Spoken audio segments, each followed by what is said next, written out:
Civil line विधायक गोपाल शर्मा ने रफीक खान के ऊपर गहरे इल्जाम लगाए। गोपाल शर्मा ने कहा, तीनों कांग्रेस के विधायक जब पार्षदों के सदन के अंदर आए तो वह लड़ने की नीयत से आए थे। तीनों कांग्रेस विधायक में शामिल आदर्श नगर विधानसभा क्षेत्र से रफीक खान व किशन पॉल विधानसभा क्षेत्र से आमिन कागजी व आमेर विधानसभा से क्षेत्र से प्रशांत शर्मा एक गाड़ी के अंदर तीनों आए थे। सदन की गरिमा बिगाड़ना इनका मकसद था।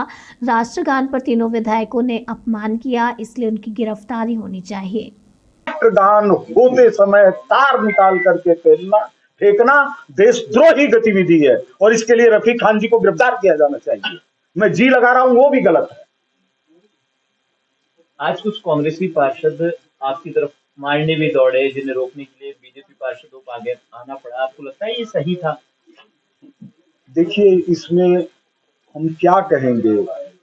जो देश आपातकाल भुगत चुका है, सारे नेताओं को जेल में जाना भुगत चुका है, जिस देश के अंदर तंदूर कांड जैसी घटना हुई और करने वाले कांग्रेस के लोग थे, उस देश में इनसे क्या उम्मीद करेंगे।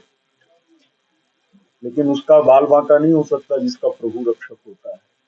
अभी वो जो सबसे साइन करवा लिए, तो किसी ने कहा कि एक दिन अगर एजेंडा पास साइन वो ही करवा रहे थे, नहीं तो कोर्ट में जाएंगे। अब इस पर पता नहीं वो क्या करेंगे। कुसुम यादव ने वैसे भी ये साइन कराए थे आपके लोगों से, कुछ कांग्रेस के पार्षदों से, तो कुसुम यादव और बीजेपी के पार्षदों ने सिग्नेचर किए हैं। तो क्या रहने वाला है? बीजेपी तैयारी कर रही है मेयर को लेकर, क्या स्टैंड है बीजेपी के पार्षद? देखिए, मेयर को लेकर के जो स्टैंड होगा वो सार्वजनिक किया जाएगा, पार्टी उसके ऊपर फैसला करेगी। हम लोग इंडिविजुअल नहीं है कि जैसे कांग्रेस के विधायक आए, कोई बात कर रहा है, कोई बात कर रहा है, आपस के अंदर साइन करवाने लग गए। भारतीय जनता पार्टी एक अनुशासित पार्टी है, उसके फैसले का अर्थ होता है। लेकिन आज कोई प्रस्ताव पास नहीं हुआ, वो सब ने देखा है। अब इसके क्या परिणाम निकलते हैं, कैसे इसमें दूसरे संस्था इन्वॉल्व होती है, कोर्ट कैसे इन्वॉल्व होता है, ये बात की चीज है। लेकिन हमारे यहाँ ये नहीं होता भाजपा के अंदर कि तरह तरह की गुटबाजियां हो, वो किसी के साथ हो, वो किसी के साथ हो, वो किसी के साथ हो। हम लोग तो आप देखिए, भारत माता की जय की बात कर रहे थे वहां पर, और कोई भी नहीं चाहेगा कि हमारा देश कैसे मिनी पाकिस्तान बने। आप लोग खुद देखिए कि क्या जयपुर के 5-7 मोहल्ले ऐसे नहीं हैं जहां हम नहीं जा सकते शाम को। आप में से कोई बता दीजिए, कोई रामगंज गया हो शाम को पैदल, एक भी इंडिविजुअल बता दीजिए। क्या हमारी आत्मा गवाही देगी जाने की? नहीं जाने की गवाही देगी। उसको पता चलेगा पत्रकार हैं, कैमरे उठा करके लेके जा रहे हैं, कोई आएगा और छीन करके ले जाएगा। हम सब ने देखा है, कोविड-19 जब आया था तो सबको पता है कि रामगंज से शुरुआत हुई, लेकिन हमने उन मुसलमान भाइयों के साथ में अपराध किया कि उनको हम अनुशासन में नहीं ला सके पुलिस। छपने के कारण इस तरह का जो एक्शन किया। पाकिस्तान को लेकर जो आपने बयान दिया, आप मीडिया में छपना चाहते थे, इसलिए आपने ऐसे शब्द का इस्तेमाल किया। ये कहना रखी नहीं, पाकिस्तान को लेकर तो कोई बयान दिया ही नहीं। मैंने तो एक मंशा प्रकट की जब उन्होंने हटवाड़ा रोड की बात की, हटवाड़ा की बात की, जिसको लेकर के बहुत परेशान है आदर्श नगर के लोग। और उन्होंने कहा कि 300 गज, आप सबने सुना है कि 300 गज की रिहायशी और 100 की व्यावसायिक गतिविधि के अंदर कोई भी प्रवेश नहीं करेगा।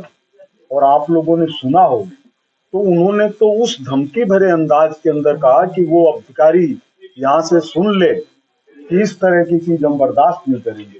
तो क्या लोकतंत्र की भाषा है ये? तो मैंने उनसे ये कहा कि ये मतलब भाषा लोकतंत्र की भाषा नहीं है। जिस तरह से जयपुर के अंदर 2 तरह के कानून बने हुए हैं लोगों के लिए, हेलमेट नहीं लगा सकते, लगाते नहीं है, कह रहे हैं कि मीट की दुकानें अवैध है, वो भी चलती रहेंगी।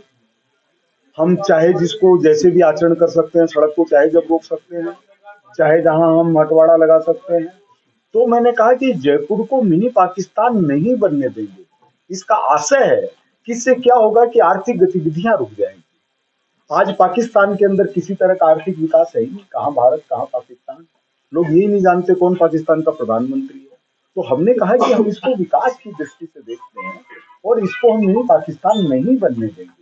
इसको अगर कोई धार्मिक हिसाब से देखे, सांप्रदायिक हिसाब से देखे, तो उनकी नीयत के अंदर कहीं ना कहीं खोट है।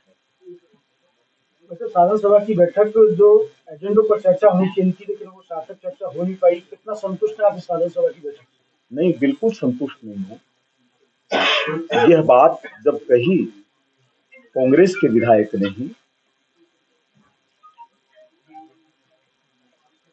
कि हम सब लोगों को मिलकर के विकास करना है और हम सब लोगों की एक ही नियत है और एजेंडा के ऊपर चर्चा होनी चाहिए, कोई भी एजेंडा पास नहीं हुआ है, तो कांग्रेस के पार्षदों ने उस पर खुशी व्यक्त नहीं की, लेकिन भारतीय जनता पार्टी के पार्षदों ने मेजे थपथपा कर और मतलब कि अपना हर्ष व्यक्त किया कि नहीं, नियमानुसार चीजें होनी चाहिए और कोई भी प्रस्ताव पास नहीं हुआ है।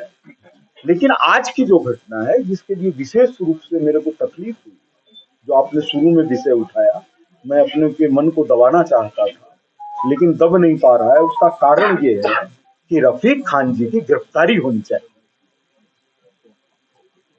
आप लोगों के सबके ध्यान में है, जिस समय जनगण मन चल रहा था उस समय तार किसने निकाल करके फेंका, आप लोग अपना देखिए, आपको पता चलेगा कि रफीक खान ने निकाल करके फेंका। तो जनगण मन के समय के अंदर कोविड फैलता रहा, तो हम उनके साथ अच्छा थोड़ी कर रहे हैं। आज मुस्लिम बच्चियों की जो 10वीं से पहले स्कूल छोड़ने की वो है परसेंटेज है, वो राजस्थान के अंदर सबसे ज्यादा मुस्लिम बच्चियों की है। तो क्या हम उनके साथ न्याय कर रहे हैं? उनको इस तरह से घेराबंदी करके ये कर रहे हैं, ये सब अच्छी बात है कि आप कह रहे हैं कि हमने तो पाकिस्तान नहीं बना, हमने तो पाकिस्तान नहीं बनाया, हम तो यहीं पर रह गए, उसमें तो कोई कह रहे थे, तो आप कर क्या रहे हैं? आप उसकी जगह के ऊपर लव जिहाद छेड़ रहे हैं। सारे नहीं छेड़ रहे होंगे, लेकिन अगर आपके यहाँ घर के अंदर भी कोई अनुशासनहीनता होती है तो समझाते हैं कि ऐसा मत करो। तो कोई कड़े कदम भी उठाए जाएंगे क्या, या केवल बातें ही होंगी?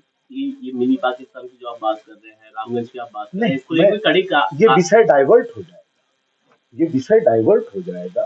भारतीय जनता पार्टी एपीजे अब्दुल कलाम, अब्दुल हमीद, अशफाक उल्लाह खान, इनके को बहुत प्रेम करती है। जनता पार्टी के पहले शासन के अंदर जनसंघ के आरिफ बेग मंत्री हुआ करते थे। तो भारतीय जनता पार्टी का उद्देश्य विषय को डाइवर्ट करना नहीं है, विषय ये है। वहां हम लोग यही बात कर रहे थे कि आपने सुना हो, तो मैं यही कह रहा था कि कानून के मुताबिक निगम के सदन को चलने, जब तक रफीक खान जी ने ऐसी बातें नहीं बोली जो सांप्रदायिक किस्म की थी, तब तक तो लोग खुशी व्यक्त कर रहे थे कि चाहे कांग्रेस हो, बीजेपी हो, जनता ने हमको वोट दिया, आकर के यहाँ पर काम करिए, कोई बात ही नहीं हुई। उन्होंने आते ही आप लोगों ने देखा हो खलल डालना शुरू कर दिया। तीनों एक साथ ही आए क्या? तीनों की गाड़ियां एक साथ ही पहुंचती है कहीं पर, या षड्यंत्र करने की सोच करके आए? ऐसा कोई भी नहीं है। किधर से भी आएंगे तो जयपुर के अंदर ट्रैफिक जाम की कितनी खराब हालत कर रखी है, कोई पहुंच सकता है एक साथ? तो ये तीनों का षड्यंत्रपूर्ण आना और आ करके एक एक का इस तरह की बातें करना, और फिर रफीक खान जी का हटवाड़ा और हमारी गतिविधियों के अंदर यहाँ निगम हस्तक्षेप नहीं करे।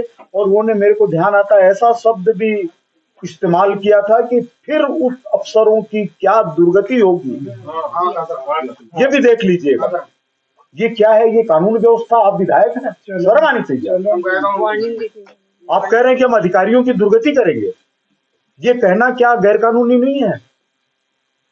वो कह रहे हैं कि ये तो पत्रकारिता से आए, इनको तो कुछ ज्ञान ही नहीं है। अरे आप जब से राजनीति में आए हैं तब से हम विधानसभा कवर करते रहे हैं, हमारे कारण कांग्रेस के मंत्रियों को इस्तीफा देना पड़ा है। और पत्रकार का मतलब क्या है कि वो कुछ जानता नहीं है। उनसे ज्यादा वोट से जीता हूं, उनसे ज्यादा मजबूत कैंडिडेट से जीता हूं, तो पत्रकार को इतना कमजोर समझे, ये उचित नहीं है। बाल गंगाधर तिलक पत्रकार थे जिनको भगवान कहते थे, तो ये नहीं सोचना। हमने तो नहीं कहा कि आप शराब के ठेकेदार हैं या गांजा के ठेकेदार हैं। कुछ भी करते रहिए, अवैध मत करो, अवैध मत करो। तो ये इतना ही आज के लिए।